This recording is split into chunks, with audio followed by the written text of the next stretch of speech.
आज आपण पवन ऊर्जा निर्मिती प्रकल्प पाहणार आहोत. वीज निर्मिती करण्यासाठी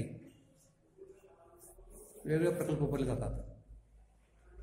मागे आपण जलविद्युत निर्मिती केंद्र पाहिलो, त्यानंतर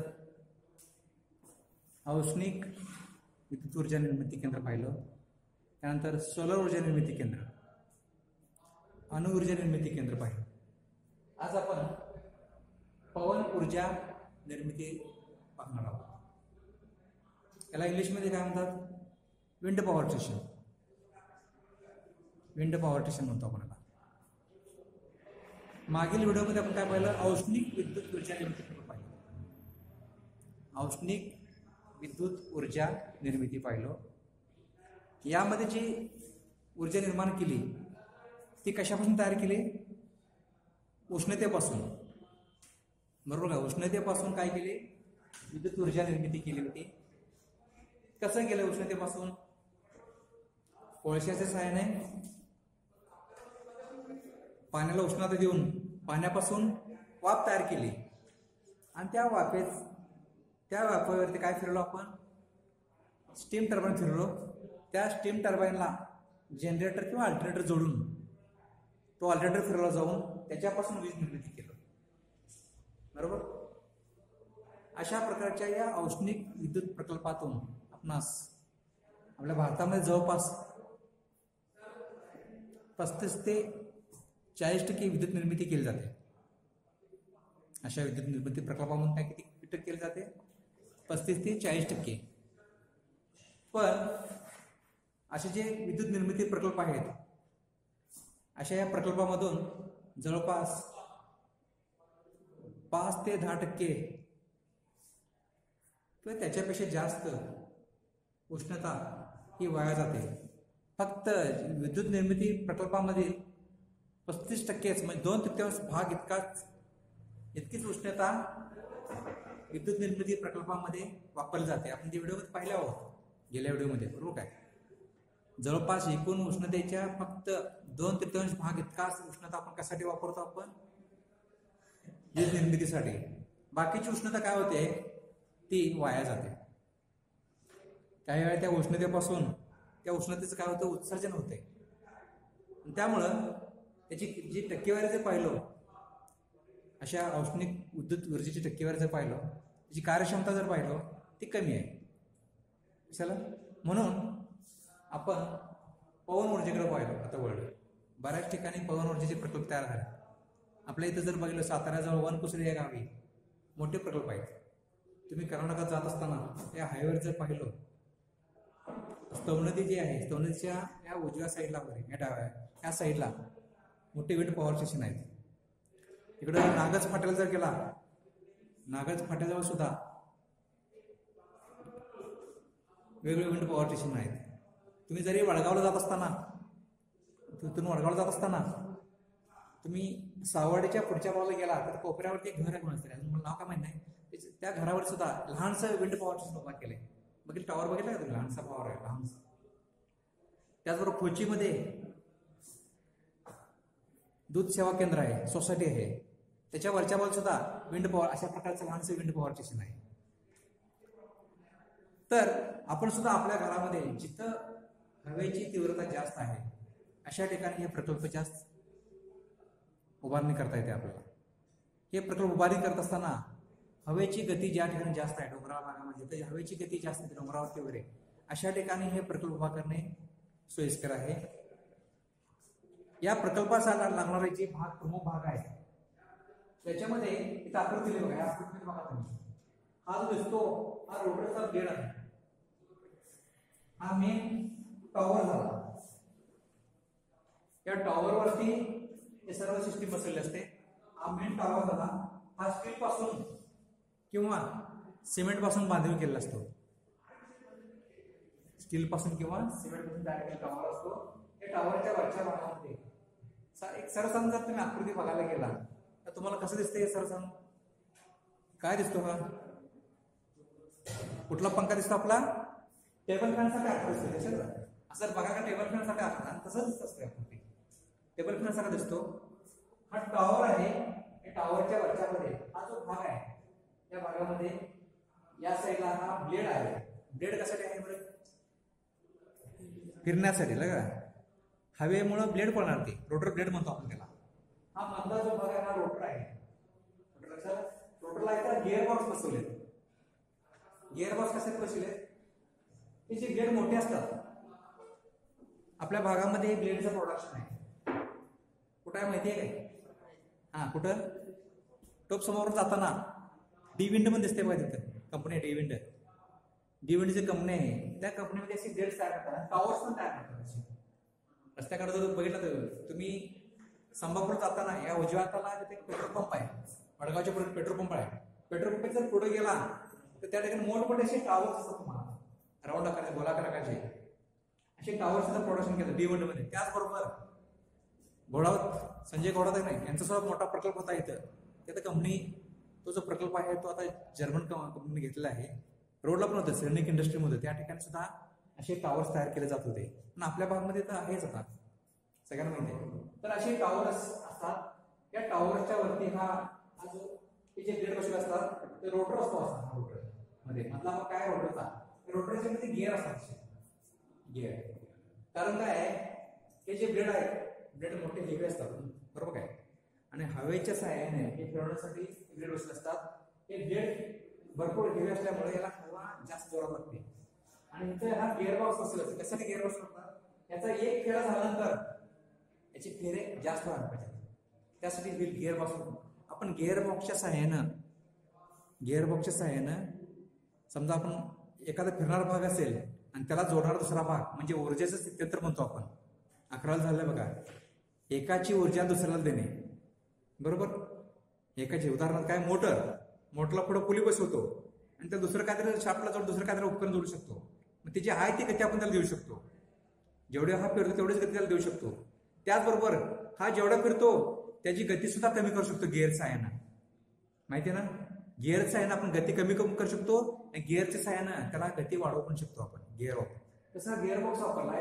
याच्या सहाय्यानं काय केलं हा ब्लेडच्या सहाय्यानं हा रोटर जर फिरला हा एक फेरा झाल्यानंतर याचे जवळपास त्या आतल्या गिअरमुळं या आतल्या रोटरचे जवळपास 1000 फेर सुद्धा होऊ शकतात. तुम्ही तसे गिअर बॉक्सनं ॲडजस्ट केला तर 500, 1000, 50 तुम्ही ॲडजस्ट कसं करा गिअर बॉक्सच्या सहाय्यानं. याचा एक फेरा जवळपास त्याचं काय होतं तुम्हाला फेरे वाढवतात रोटरचे फेरे वाढवतात. असा गिअर बॉक्स बसवला असतो. गिअर बॉक्समुळे ह्या मध्य रोटर शाफ्टची गती काय होते वाढते. आणि हे शाफ्टची गती शाफ्ट फिरला तर काय फिरणार आहे आपला टर्बाईन फिरणार आहे. टर्बाईन मध्ये ऊर्जेच्या स्थित्यंतरण एका ह्याची ऊर्जा ह्याची गती ह्याला दिली जाते. त्याच्याला काय आणि हा टर्बाईन फिरल्यामुळे हा विंड टर्बाईन म्हणायचा. जसं आपण उष्णिक प्रकल्पामध्ये जो टर्बाईन वापरतात काय म्हणलं कसला टर्बाईन म्हणला स्टीम टर्बाईन वापरला आपण. वापेच्या साईड टर्बाईनला फिरलो पण त्याला स्टीम टर्बाईन म्हणतो. त्याला वाऱ्याच्या साईड फिरवलं त्याला म्हणून काय म्हणतो विंड टर्बाईन म्हणतो आपण. हा टर्बाईन फिरला तर याची गती कशात येणार आपण ह्या जनरेटरला. त्यामुळे जनरेटर काय होणार आहे फिरला होणार आहे. जनरेटर फिरला तर इथं काय तयार होणार आहे वीज तयार होणार आहे. ती वीज तिथे ह्या कंट्रोल युनिटमध्ये काय दिली जाणार आहे. आणि ह्या तयार झाणारी वीज आहे त्या विजेच्या सहाय्याने तयार होणाऱ्या विजेच्या सहाय्याने काय करतात आपण ती इथे ट्रान्सफॉर्मर वापरतात आणि ट्रान्सफॉर्मरच्या सहाय्याने स्टेपअप करून ती ऊर्जा मग परत बाहेर पाठवली जाते. कधी त्याची वीज तयार झाली तर विंड हवेमुळे काय पडणार आहे ब्लेड्स पडणार आहे. रोटरचे ब्लेड पडणार आहे. रोटरचा ब्लेड पडणार आहे त्यामध्ये जो शाफ्ट असतो किंवा रोटर म्हणून आपण त्याला रोटर पळला लागतो. रोटर पळल्यानंतर काय होणार आहे गिअर बॉक्सला पडणार त्यामध्ये. गिअर बॉक्सच्या सहाय्याने गती वाढत जाते. ही वाढलेली गती कशात देणार आहे आपण टर्बाईनला. टर्बाईन सुद्धा फुल स्पीडनं पडणार आहे. टर्बाईनची गती मग कशाला देणार आहे आपण हे जनरेटरला. बेल्टच्या सहाय्याने देऊ शकतो आपण रोपच्या सहाय्याने देऊ शकतो चेनच्या सहाय्याने पण देऊ शकतो. ऊर्जेचे स्थित्यंतर तुम्हाला माहिती नाही याची गती देऊ शकतो आपण याच्या सहाय्याने रोपच्या सहाय्यानं चेनच्या सहाय्याने किंवा बेल्टच्या सहाय्याने देऊ शकतो. आणि देऊन हा फिरला जनरेटर फिरला आल्यामुळे जनरेटरमध्ये काय करणार आपली विद्युत ऊर्जा तयार होणार आहे. ती ऊर्जा ह्या कंट्रोल युनिटमधून जी काय ऊर्जा तयार झाली त्याचं काय करायचं स्टेपअप करून आणि त्याचं नियंत्रण ह्या ठिकाणी केलं तर स्टेपअप करून ते आपण कशाला देणार आहे स्टेशन सबस्टेशनला देणार आहे. आपण जवळचं पुढे सबस्टेशन त्या ठिकाणी देणार आहे. लक्षात आलं कसं ऊर्जा तयार होत्या. याच्यामध्ये हा विंड व्हेन बदल बसला. याच्यामध्ये हवा तुम्ही लहानपणी तुम्ही जे खेळण्यामध्ये चक्कर वापरतो आठवत तुम्हाला, चक्कर कागदापासून तयार करत होतो बघा, किंवा काही वेळा यात्रेमध्ये ते चक्कर मिळत होते आपल्याला, त्याला लहानशी काढ लावलं असणार आणि ते पळत असं घेऊन जात होता, ते पळत होतं बरोबर काय. मग काही वेळा काय होणार, काही वेळा हवा इकडे थांबणार, तुम्ही दुसरी पाहिलं की काय होणार तुम्हाला, दुसरी पाहिलं की दुसरी हवेची दिशा कुठं आहे हे कळण्यासाठी याच्यामध्ये विंड व्हेन बसवतात. हवा समजा हवा या साईडला असेल तर ब्लेड काय होणार की या साईडला बसणार, त्यामुळे म्हणजे असं गडर म्हणायचे, म्हणजे ब्लेड इकडे फिरणार हवेच्या गतीने ते पळणार. कळलं काय. हवा इकडून असेल तर ब्लेड काय होणार, काय होणार, हवा समजा इकडे असेल तर ब्लेड असे राहणार, त्यामुळे त्यावर पळणार. हवेची दिशा दाखवण्यासाठी याच्यामध्ये विंड व्हेन असतो, त्याला हवा दिशादर्शक सुद्धा म्हणतात. कळलं काय. आणि ऑटोमॅटिक क्रिया होत असते ह्याच्यामध्ये. कळलं. विंड पॉवर स्टेशनचं काय कार्य कळलं, पॉवर ऊर्जेचं कार्य कळलं. एक लक्षात घ्या, वनकुसुडे या ठिकाणी आपल्या भागात आहे, साताऱ्याचं वनकुसुडे मोठा प्रकल्प आहे. याच्यामध्ये काय करतात बऱ्याचशा कंपन्या, आता कसं केलं MSCBने काय केलं, वीज प्रकल्प तयार करणे, हे त्याचं ऊर्जेचं काय करणे, वीज तयार करणे, जनरेशन होतं आपण त्याला, जनरेशन करून त्याचं वितरण करणे, ट्रान्समिशन करणे, परत डिस्ट्रीब्युशन करणे, असे 3 प्रकारे काम चालतंय वीज. MSCBचं काम आपले 3 प्रकारे चालत असते. पहिला वीज निर्मिती करणं म्हणजे ते जनरेशन म्हणतो आपण, जनरेशन, ट्रान्समिशन, डिस्ट्रीब्युशन. ह्या क्रिया करण्यासाठी भरपूर असा खर्च येतो. म्हणून MSCB काय करते, सर्वसाधारण अशा वेगवेगळ्या कंपन्यांना काय करते, तुम्ही अशी विंड पॉवर स्टेशन उभा करा म्हणून सांगते.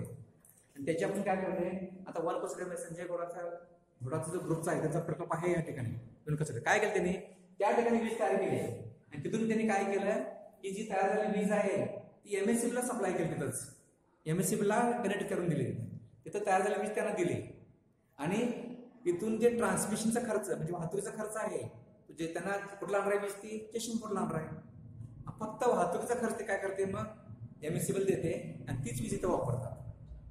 कळलं का. अशा बऱ्याचशा कंपन्या, टाटा आहे, हेल आहे, बरोबर आहे, रिलायन्स कंपन्या वगैरे अशा मोठमोठ्या कंपन्या काय केल्यात, आपली स्वतःची विंड पॉवर स्टेशन उभा केले आणि त्याच्याकडून तयार करायचं. फक्त MSCB कडून काय करतात, MSCBला ते काय करतात, तिथं तयार करून वीज तयार त्यांना द्यायची, एक्स काय असेल ते युनिट तयार होत असतील तेवढी वीज तयार करून द्यायची आणि त्याचा फक्त तिथं आपली जिथं वीज लागणार आहे त्या ठिकाणी त्यांनी वीज वापरतात.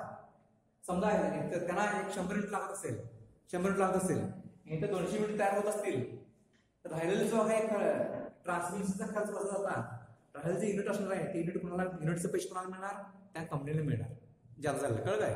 असं हे कंपन्या काय करत असतात, त्या ठिकाणी करून आपल्याला लागेल त्या ठिकाणी या विजेचा वापर करत असतात. कळलं, पॉईंट कळला. आता एक सांगा मला, ह्याला इलेक्ट्रिक सप्लाय लागणार आहे काय, ह्याला हे विंड पॉवर स्टेशनला कुठे इलेक्ट्रिक सप्लाय लागणार आहे काय, लागणार आहे. बऱ्याच जण आता मी सुद्धा त्या ठिकाणी बघितलं, मला सुरुवातीला काय वाटलं विंड पॉवर स्टेशन सप्लाय लागणार नाही त्याच्याला, पण सुरुवातीला हे जे ब्लेड असतात, ब्लेड हेवी असतात, ह्याला जे स्टार्टिंग टॉर्क म्हणतो आपण, कुठल्याही उपकरणाला स्टार्टिंग टॉर्क लागत असतो वीज तयार करण्यासाठी.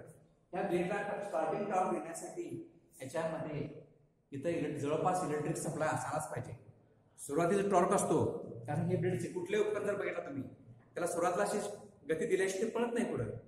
तसं आपली मोटर बघा, मोटरला तुम्ही रनिंग कपॅसिटर लावला तर मोटर फक्त काय होईल, ती जागेला दिसतं असं हालचाल करेल. चुंबकीय इंडक्शन तयार झाल्यामुळे ते फक्त मोटरशी खालेलं राहील, पण स्टार्टिंग टॉर्क सुरुवातीला कोणतर गती दिल्याशिवाय, जर दिल्याशिवाय ते पळत नाही. तसं याच्यामध्ये सुद्धा काय ब्लेडला सुद्धा स्टार्टिंग टॉर्क देण्यासाठी ह्या ठिकाणी इलेक्ट्रिक सप्लायची आवश्यकता आहे. हवाची स्पीड हवा जर भरपूर असेल तर लगेच असं पळत नाही. तुम्ही सुद्धा बघा, लहानपणी जो पंखा तयार केला तुम्ही हातामध्ये घेऊन फिरण्याचा, त्याला तुम्ही वारण पळत होता, ते नुसतं अशा थरथरत होतं. तसं तुम्ही हात लावले तर थोडंसं फिरला की आपण काय होत होतं, ते पंखा त्यावेळी काय फिरत होता. तसं याला सुद्धा ब्लेड ना सुरुवातीला थोडंसं गती देण्यासाठी, सुरुवातीला हे चलित होण्यासाठी, फिरण्यासाठी, स्टार्टिंग टॉर्क देण्यासाठी ह्या ठिकाणी इलेक्ट्रिक सप्लायची आवश्यकता असते. मग त्या काळामध्ये MSCB करून काय करते, ह्या युनिटमध्ये काय करते MSCB कडून सुरुवातीला फक्त हवाची गती वाढली, हवा सुरुवातीला काय करणार, ह्याला स्टार्टिंग टॉर्क देऊन काय ब्लेड सुरुवातीला इलेक्ट्रिक सप्लायने फिरलं जाते आणि नंतर आवश्यक गती झाली तो इलेक्ट्रिक सप्लाय काय होत असतो, आपोआप काय होत असतो, या ठिकाणी बंद होतो. आणि त्याचं नियंत्रण कशामध्ये केलं जातं, ह्या कंट्रोल युनिटमध्ये. लक्षात काय, मोठमोठे पॅनल बोर्ड असतात, त्या पॅनल बोर्डच्या सहाय्याने हे सगळं कंट्रोल केलं जातंय. म्हणजे हवेला ब्लेडला गती द्यायचं, सुरुवातीला स्टार्टिंग टॉर्क द्यायचं स्टार्टिंग टॉर्क दिल्यानंतर हा बेड व्यवस्थित ही मोटर व्यवस्थित पळू लागली एक विशिष्ट गती घेतल्यानंतर मग काय करता यायचं आपोआप काय केलं त्याला जरा सप्लाय बंद होतो आणि काय झालं ऊर्जा मग परत काय केलं ते कोणाला काय एमएससीबल केलं जातं असं दोन्ही क्रिया काय कंडिशन मध्ये केलं जातं कळलं का दोन्ही ह्याच्यामध्ये क्रिया